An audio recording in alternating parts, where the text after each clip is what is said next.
नमस्ते। पिछले 75 साल में आपके राज्य में क्या बदला? घूसखोरी कम हुई या जमाखोरी कम हुई या मिलावटखोरी कम हुई या कालाबाजारी कम हुई या नशा तस्करी कम हुई या मानव तस्करी कम हुई या सोना तस्करी हुई या आपके राज्य में अपहरण कम हो गया, छेड़छाड़ कम हो गई, लव जिहाद कम हो गया या लैंड जिहाद कम हो गया, हत्या कम हो गई या बलात्कार कम हो गया, सड़क के किनारे अवैध निर्माण कम हो गया? क्या आपके राज्य में अब माफिया राज खत्म हो गया? क्या टेंडर माफिया, बालू माफिया, खनन माफिया, कोयला माफिया जो काला कारोबार करते थे वो भाग गए? क्या आपके राज्य में घटतौली बंद हो गई, नक्काली बंद हो गई, मुनाफाखोरी बंद हो गई? क्या आपके राज्य में जो एमआरपी लिखी जाती है मनमानी तरीके से उस पर कुछ रोकथाम लग गई? क्या आपके राज्य में जो थानेदार है या हवलदार है और सिपाही है वो ईमानदारी से काम कर रहे हैं? या तहसील में जो पेशकार है और तहसीलदार है वो ईमानदारी से काम कर रहे हैं? या क्लर्क और कलेक्टर ईमानदारी से काम कर रहे हैं? क्या आपके राज्य में अब मुकदमे जल्दी जल्दी सुने जा रहे हैं और तारीख पे तारीख बंद हो गई है? क्या आपके राज्य में अब कोचिंग माफिया लूट नहीं रहे आपके बच्चों को? स्कूल माफिया अब लूट नहीं रहे आपके बच्चों को? क्या आपके राज्य में जो घुसपैठिए आए थे रोहिंग्या बांग्लादेशी वो छोड़ के चले गए? आखिर बदला क्या? सब कुछ तो बदल रहे हैं, हाई कोर्ट के जज बदल रहे हैं, आपके यहाँ से कलेक्टर भी बदल रहे होंगे, आपके सांसद भी बदल रहे हैं, विधायक भी बदल रहे हैं, मंत्री भी बदल रहे हैं, सांसद विधायक भी बदल रहे हैं, मुख्यमंत्री भी बदल रहे हैं। तो क्या व्यवस्था बदल रही? क्या आपके राज्य में अब जो लोग गलत काम करते हैं उनको फटाफट सजा मिलना शुरू हो गई क्या?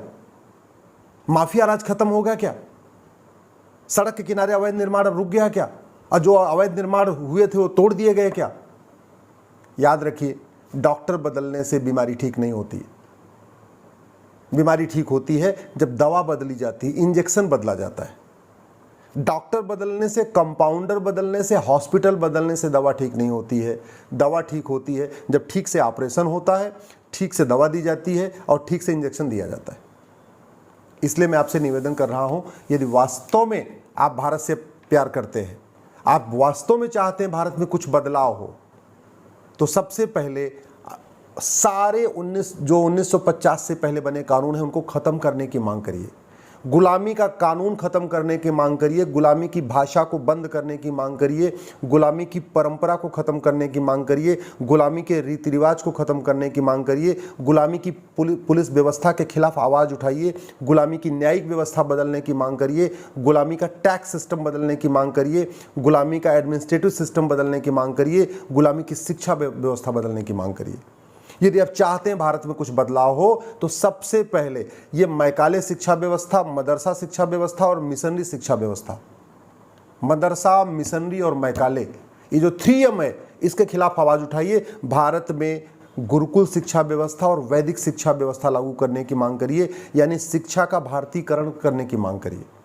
यदि आप चाहते हैं देश में बदलाव हो तो जितने गुलामी के नाम चल रहे हैं, गुलामी के निशान चल रहे हैं, इनको बदलने की मांग करिए। गुलाम चले गए, जिन्होंने हमें गुलाम बनाया था वो चले गए, इसलिए गुलामों के नाम पे सड़क मोहल्ले गलियां नहीं होनी चाहिए, गुलामों के नाम पे बिल्डिंग नहीं होनी चाहिए। गुलामों का इतिहास बदलने की मांग करिए। हमारा इतिहास बहुत अच्छा है, कोई ज़रूरी नहीं कि हम 12वीं शताब्दी से लेकर और 19वीं शताब्दी तक का इतिहास पढ़ें, केवल मुगलों और अंग्रेज़ों का इतिहास पढ़ें। हमारे यहाँ इतिहास पढ़ने के लिए बहुत है। आर्यभट्ट हैं, इसके अलावा आपके पास ऋषि भारद्वाज हैं, पाणिनि हैं, चरक हैं, सुश्रुत हैं, राजा मांधाता हैं, राजा रघु हैं, राजा दशरथ हैं, राजा हरिश्चंद्र हैं, बहुत सारे लोग हैं, राजा युधिष्ठिर हैं, राजा भरत हैं। हमें इतिहास पढ़ने के लिए गुलामों का इतिहास पढ़ने की ज़रूरत नहीं है। हमारा इतिहास बहुत अच्छा है, इसलिए इतिहास को बदलने की मांग करिए। यदि आप चाहते हैं व्यवस्था अच्छी हो तो 1995 का कानून है, वक्फ एक्ट, उसको ख़त्म करने की मांग करिए। 1992 का जो माइनॉरिटी कमीशन का कानून है उसको ख़त्म करने की मांग करिए। 1991 का प्लेसेस ऑफ वर्शिप एक्ट ख़त्म करने की मांग करिए।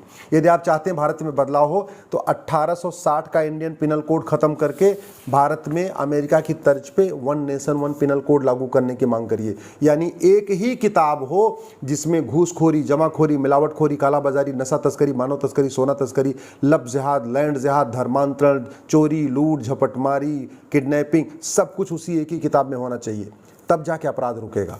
यदि आप चाहते हैं कि पुलिस ठीक से काम करे, भ्रष्टाचार न करे, ठीक से जांच करे, तो 1861 का पुलिस एक्ट बदलने की मांग करिए। यदि आप चाहते हैं झूठे केस न हो, झूठी गवाही न हो और झूठे लोग जेल में हो, तो पहले तो झूठ को गंभीर अपराध घोषित करने की मांग करिए। झूठ पकड़ने के लिए नार्को पॉलीग्राफ ब्रेन मैपिंग कानून बनाने की मांग करिए और जो आदमी झूठ बोले उसको 10 से 20 साल की सजा देने की मांग करिए। भारत में झूठ बोलना अपराध तो है, लेकिन झूठ बोलना गंभीर अपराध, झूठ बोलना पाप तो है लेकिन झूठ बोलना अपराध नहीं है, इसीलिए सारी अव्यवस्था चल रही है। यदि आप चाहते हैं कि भारत में बदलाव हो, देश की व्यवस्था बदले, तो सबसे पहले भारत में एक पुलिस चार्टर लागू करने की मांग करिए, जुडिशियल चार्टर लागू करने की मांग करिए, सिटीजन चार्टर लागू करने की मांग करिए, एडमिनिस्ट्रेटिव चार्टर लागू करने की मांग करिए। भारत में एक इलेक्शन चार्टर लागू करने की मांग करिए। जो 1894 में अंग्रेज़ों ने कानून बना के सारी ज़मीन चर्च को बांट दिया था, उस ज़मीन को वापस लेने की मांग करिए। मुगलों ने जितनी ज़मीन बांट दिया था उस समय, उनको वापस लेने की मांग करिए। वक्फ कानून बना के कांग्रेस ने जो ज़मीन बांट दिया है उस कानून को वापस लेने की मांग करिए, तब देश में बदलाव आएगा। यदि आप चाहते हैं कि भारत में भ्रष्टाचार अपराध खत्म हो, तो 1 पर्सन 1 बैंक अकाउंट की मांग करिए। यानी एक व्यक्ति का एक ही खाता होगा, एक फैक्ट्री का एक ही अकाउंट होगा, एक ऑफिस का एक अकाउंट होगा। ये जो मल्टीपल अकाउंट चल रहे हैं ना, ये जितने सफ़ेद पोस्ट नेता हैं, नौकरशाह हैं, पार्षद, प्रधान, सांसद, विधायक, जो लुटेरे हैं, भ्रष्टाचारी हैं, ये 100 खाता खोल के बैठे हुए हैं और एक एक खाते में 100 करोड़ रुपए रखे हुए हैं। 1 नेशन 1 अकाउंट हो जाएगा, 1 पर्सन 1 अकाउंट हो जाएगा, आधा भ्रष्टाचार ऐसे ही खत्म हो जाएगा। 100 रुपए से बड़ी नोट बंद हो जाएगी, 25% भ्रष्टाचार ऐसे ही खत्म हो जाएगा। संपत्ति आधार से लिंक हो जाएगी, 25% भ्रष्टाचार और खत्म हो जाएगा। तो यदि आप चाहते हैं भारत में अराजकता खत्म हो, अलगाववाद खत्म हो, जिहाद खत्म हो, मजहबी उन्माद खत्म हो, परिवारवाद खत्म हो, अपराध खत्म हो, तो 100 रुपए से बड़ी नोट बंद करने, 5,000 रुपए से महंगे सामान का कैश लेन देन बंद करने, प्रॉपर्टी को आधार से लिंक करने के लिए कानून बनाने की मांग करिए। यदि आप चाहते हैं अनपढ़ अनाड़ी गंवार लोग संसद विधानसभा में न जाएं, तो जैसे टीचर्स के लिए एक टीचर एलिजिबिलिटी टेस्ट होता है, वैसे ही सांसद, विधायक, पार्षद, प्रधान बनने के लिए नेशनल लेवल पे एक टेस्ट होना चाहिए। जो टेस्ट पास कर पाए वो पार्षद को चुनाव लड़े, वो प्रधान का चुनाव लड़े, वो विधायक का चुनाव लड़े, वो सांसद का चुनाव लड़े। तो हमें एक 1 नेशन 1 लेजिस्लेचर कोड बनाना पड़ेगा। इलेक्शन कानून हमारा महाघटिया है, इसलिए जातिवाद, भाषावाद, क्षेत्रवाद फैला के लोग सांसद, विधायक बन रहे हैं, इसलिए हमें इलेक्शन कानून बदलना पड़ेगा। हमारे मठ मंदिर सरकार के कंट्रोल में है, उन कानूनों को उन मठ मंदिरों को वापस सरकार के नियंत्रण से वापस लेने की मांग करिए। इसके अलावा अश्लीलता बढ़ रही है, फिल्मों में, वेब सीरीज़ में, हर जगह अश्लीलता बढ़ रही है। अश्लीलता नियंत्रण के लिए कानून बनाने की मांग करिए। नशे का कारोबार बहुत तेज़ी से बढ़ रहा है, नशा नियंत्रण के लिए कानून बनाने की मांग करिए। जनसंख्या विस्फोट तेज़ी से हो रहा है, डेमोग्राफी बदल रही है, जनसंख्या नियंत्रण कानून बनाने की मांग करिए। और सबसे इम्पोर्टेंट, एक नागरिकता संहिता, एक सिटीजनशिप कोड बनाने की मांग करिए। जो आदमी भारत को माने वो भारत का नागरिक, जो भारत को न माने उसकी नागरिकता खत्म। जो वंदे मातरम को न माने उसकी नागरिकता खत्म, जो भारत माता की जय न बोले उसकी नागरिकता खत्म, जो वसुधैव कुटुंबकम को न माने उसकी नागरिकता खत्म, जो महिला पुरुष में भेदभाव करे उसकी नागरिकता खत्म, जो भ्रष्टाचार खत्म करे उसकी नागरिकता खत्म, जो अलगाववाद फैलाए, कट्टरवाद फैलाए, मजहबी उन्माद फैलाए, धर्मांतरण करे उसकी नागरिकता खत्म। हमें एक नागरिकता कानून बनाना पड़ेगा, तब वास्तव में बदलाव आएगा। अभी तो सब कोई कुछ भी करता है, बड़ा से बड़ा गंभीर अपराध कर लेता है, सजा भी हो जाती है, लेकिन नागरिकता खत्म नहीं होती। तो इसलिए एक नागरिकता कानून बनाना पड़ेगा। नागरिक कानून अलग है, नागरिकता कानून अलग है, यूनिफॉर्म सिविल कोड अलग है, यूनिफॉर्म सिटीजनशिप कोड अलग है। इसके अलावा बहुत बड़ी मात्रा में विदेशों से फंडिंग हो रही है, हवाला के जरिए फंडिंग हो रही है खाड़ी देशों से, और पश्चिम देशों से तो बाकायदा FCRA के जरिए फंडिंग हो रही, बैंक के जरिए फंडिंग हो रही है। तो हमें एक 1 नेशन 1 बैंकिंग कोड भी लागू करना पड़ेगा, तब जाके अराजकता रुकेगी, उन्माद रुकेगा।